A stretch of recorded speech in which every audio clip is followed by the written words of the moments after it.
I want to start with men's brains. All right. Now, men's brains are very unique. Men's brains are made up of little boxes. And we have a box for everything. We've got a box for the car. We've got a box for the money. We've got a box for the job. We've got a box for you. We've got a box for the kids. We've got a box for your mother somewhere in the basement. We got boxes everywhere. And the rule is the boxes don't touch.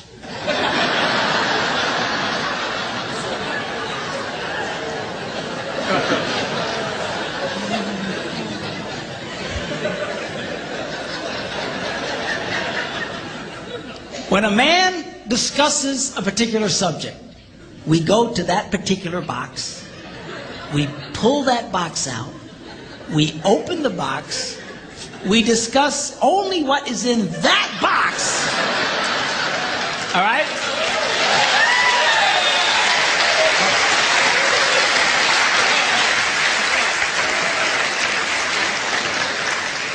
And then we close the box and put it away, being very, very careful not to touch any other boxes.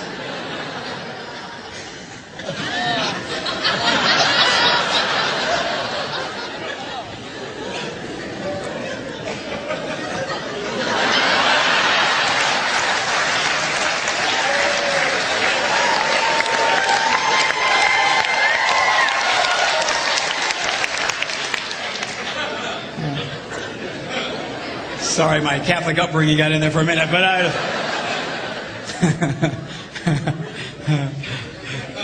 I'm not a Catholic, but I went to Catholic school when I was little. I had a nun who taught on hell like she was born and raised there. I mean, I'll never forget it, but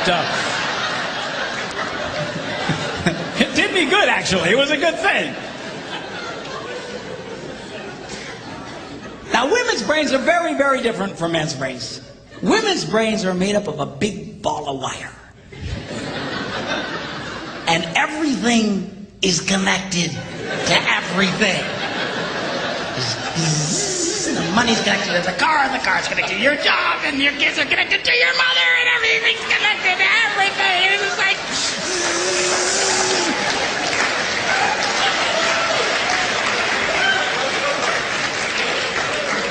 It's like the internet superhighway. Okay?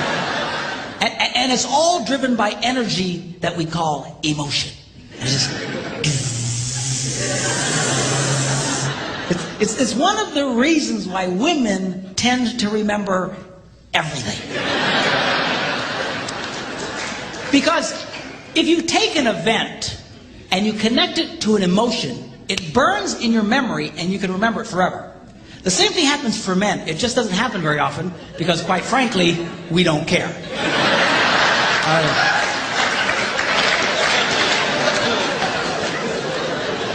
Women tend to care about everything.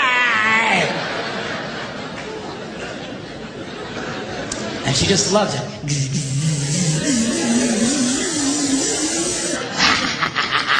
Okay?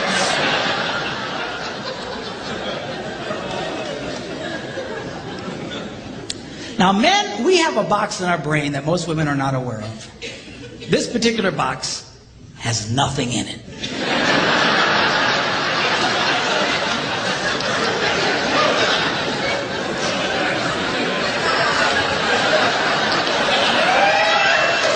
It's true. It's true.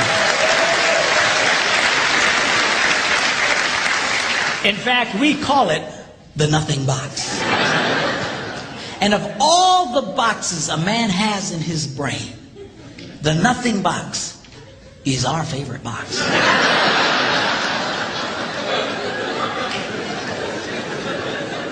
If a man has a chance, he'll go to his nothing box every time. That's why a man can do something seemingly completely brain dead for hours on end. You know, like fishing.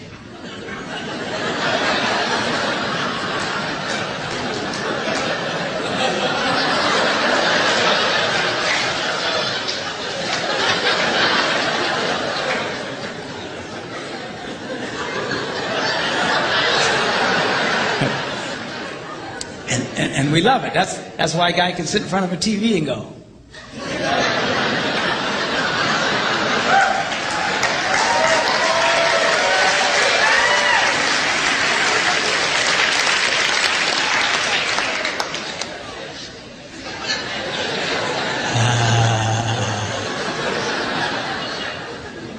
closer.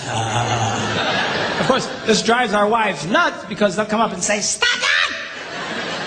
You can't possibly be watching anything!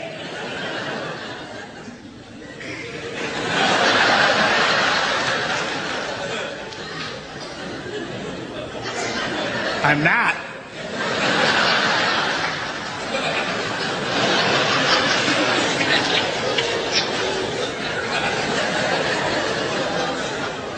Go away.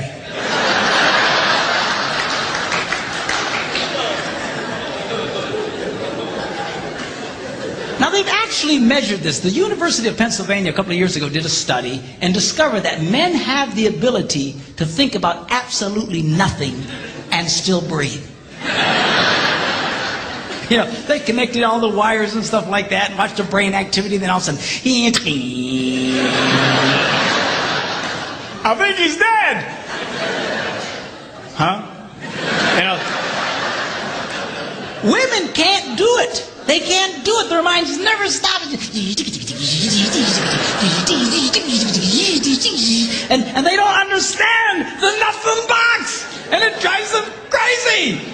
Because nothing drives a woman more crazy or makes her feel more irritated than to witness a man doing nothing.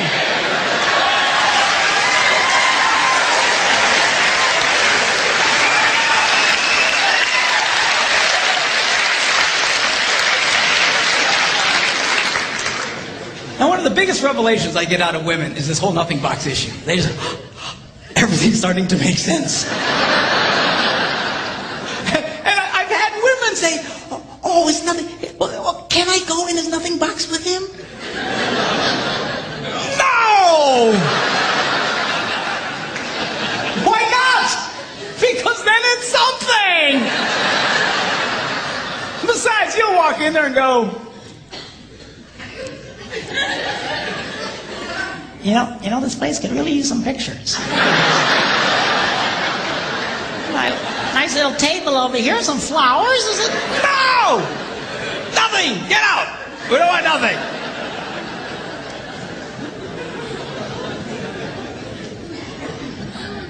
Now this handles the way men and women handle stress. Okay? When a man is stressed out, all he wants to do is run to his nothing box. This is how we unwind. The last thing we want to do when we're stressed out is talk about it. We don't want to talk about it. We just want to.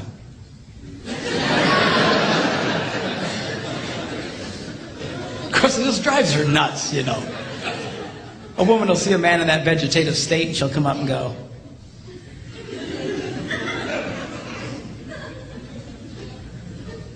what you thinking about?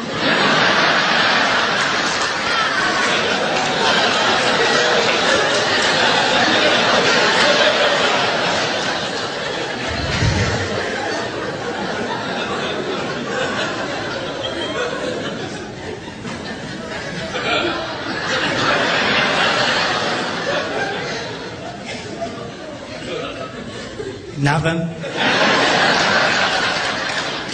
We gotta be thinking about something. No, I was thinking about nothing. That guy was on a roll till you showed up.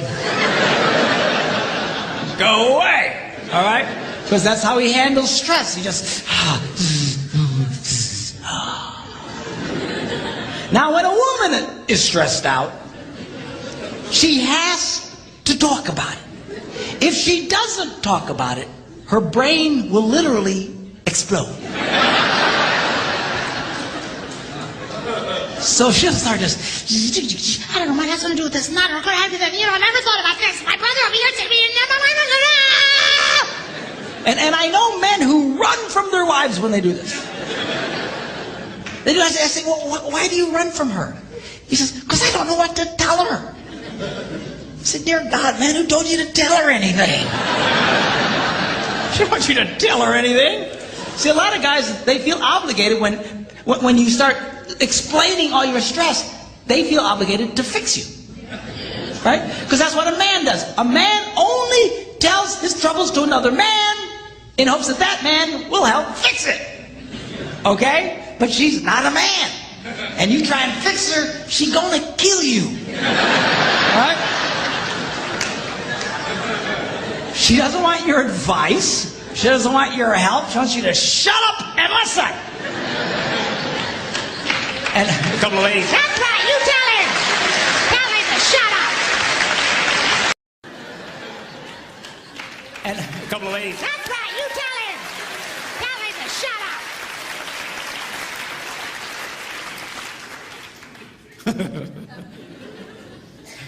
They like that. Now, I had one guy tell me, he said, man, if you should just tell me how she feels. I said, she doesn't know yet. He said, what do you mean? So that's how she figures out how she feels, by connecting this wire to that wire, this wire, and so. Now, because they love each other, they offer to each other their answer, their solution. A man senses his wife is stressed out. He loves the girl. He offers to the girl his best and finest solution. Or just quit talking about it.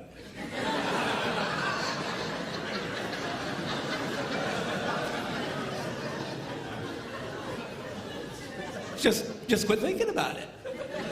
Yeah.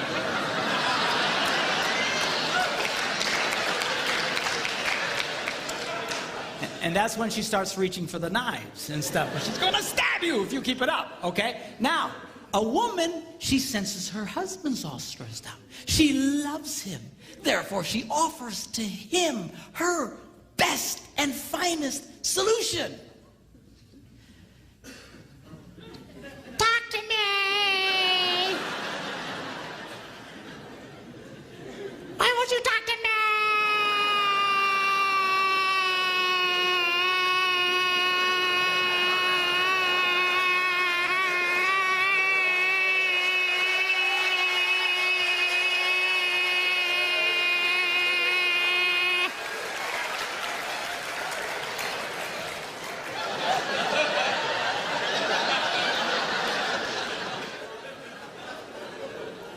Go away.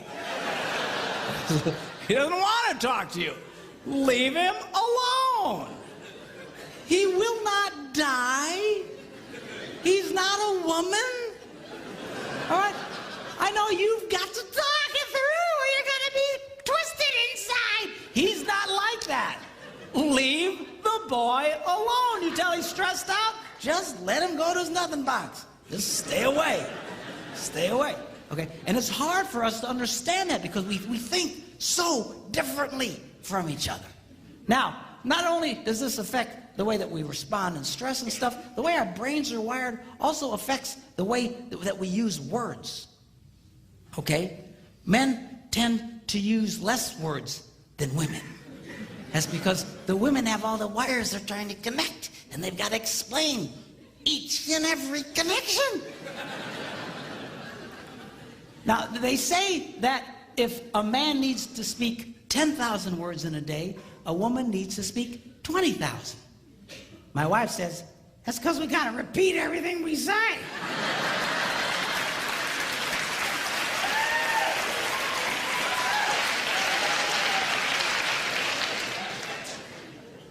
To which I responded, huh?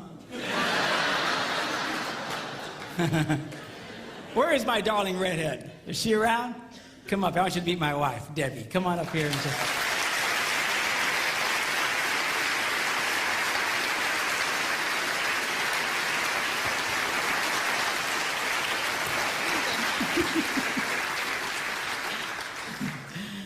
People say, well, doesn't she talk too? Nope. Not to you anyway. She talks to me, but she won't talk to you because she doesn't want to talk to you. That's all. Where's my tablet? I want to show you something about the whole words thing. You know, they actually measured this. They went in and studied children and babies and found out they actually went and took cameras and put them in nurseries and analyzed the pictures later. And they noticed the pictures of the little girls. Right from the get-go, their mouths are just going.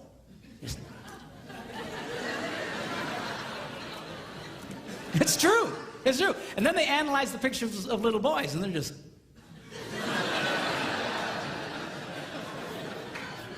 They're still thinking, what was that? I want to go back. I don't get it. Okay? Then they went and they recorded conversations of little boys and girls on playgrounds. And they went back and analyzed them. And they discovered that little girls loved to talk. They were very articulate, loved to use full sentences, just loved to talk. And if they didn't have anybody to talk to, they were perfectly content to talk to nobody. And they were just complete sentences. Then they analyzed the conversations of the little boys, and only about 55% of it was intelligible. They couldn't understand what they were saying. You know, just yes. That's conversation to a man. Okay? Now.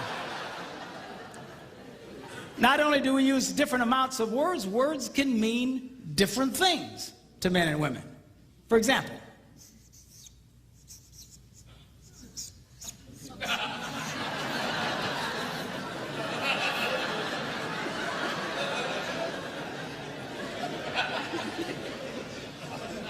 now to most men, 5 minutes means 5 minutes. To a lot of women, it can be an indefinite period of time. Are you ready yet? 5 more minutes!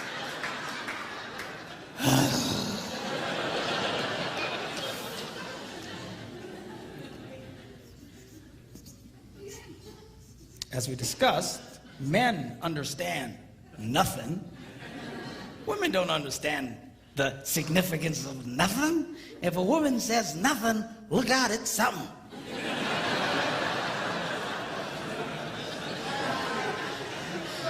Oh, dude, man, I don't know what happened. What happened? I don't know. I asked my wife what she was upset about. What'd she say? Well, she said nothing. Get out of the house, man! Run now! Get out!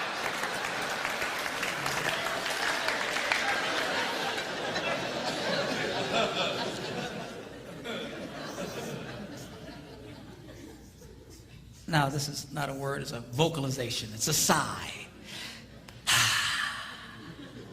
Now, when a man sighs, it means everything is good with life. When a woman sighs, it means you are an idiot.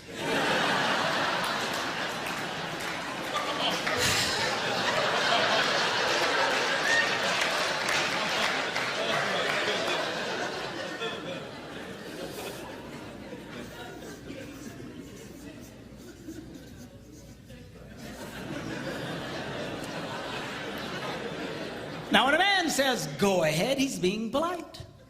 When a woman says, go ahead, she's giving you the opportunity to explain whatever stupid thing it was you just did. But you need to be very careful in the explanation, because it's very likely to be followed by a sigh.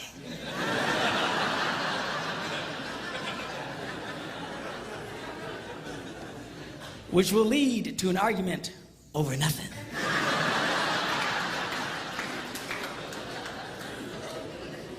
And then you ain't gonna have sex again for at least 5 minutes.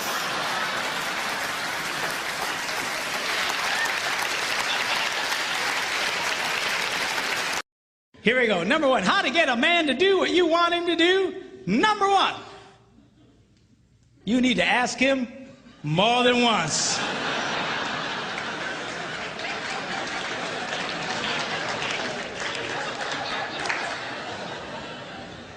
Asking a man to do something once is like never having asked him to do it at all. Why is that? Men are always in such a take mode. We're constantly take. We compete taking. We're in business taking. We're just take. We're just in this take mode. And all of a sudden, his wife will say to him, honey, will you do such and such for me? And his left brain says to his right brain, you hear something.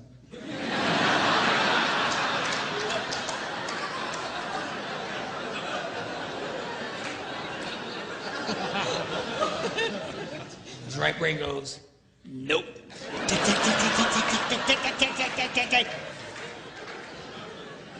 It takes more than once to get through to the boy. Now, a lot of women, they think that that their husband, they're holding out on them. That we are sitting there intentionally not doing what he asked us to do, just because we're full of hate. But I promise you, when you asked it, it went in one ear, spun around his nothing box, and shot out the other one. And he doesn't remember jack about what you said. Now, when I was first studying this, I thought, this can't possibly be true. This has got to be inaccurate, because I'm married to a woman who has no problem asking me more than once. She said, honey, will you do such and such for me? I go, no. Come on, sweetheart, do this for me. No. She says, come on. She's got the thing, she pats my cheeks. You're such a good husband. Do this thing for me. Okay, and then I do it. So when I was first reading this, they were saying women only like to ask one time. I thought that can't possibly be true. And I remember I was in a church in Green Bay, Wisconsin at the time. I was one of several pastors at a large church there. And I before service started, I thought, I'm going to ask some ladies, because this can't possibly be right. So I quick came up to a lady. I said, let me ask you a question. She said, yeah. I said, do you have a hard time getting your husband to do stuff for you? She goes, Pastor, you have no idea. She says, I asked that man to paint the ceiling. That was back in October. It's March. He doesn't do it. He walks in every day. She's just getting mad telling me about it, okay? And I said, okay. I get it. But let me ask you a question. Because remember, I want to prove what I've just been reading wrong. I said, let me ask you a question. How many times did you ask him to do it? And she stared at me like a dog at a new dish.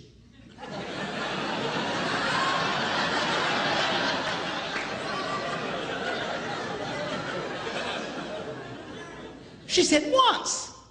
I was stunned.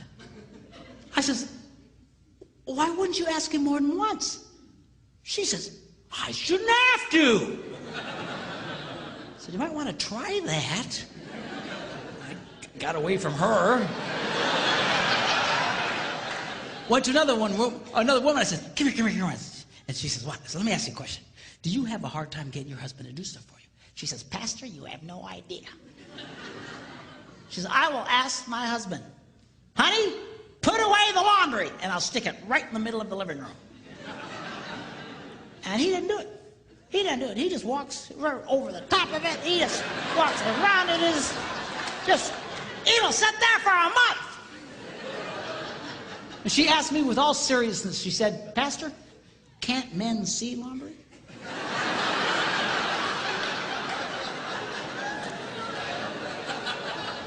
I said, yeah, we can see it. Just doesn't mean a whole lot to us. So she's just getting angry, just tell me about it. So I said, okay, yeah, I get it. But let me ask you a question. How many times did you ask him to do it? And that same startled look. Once.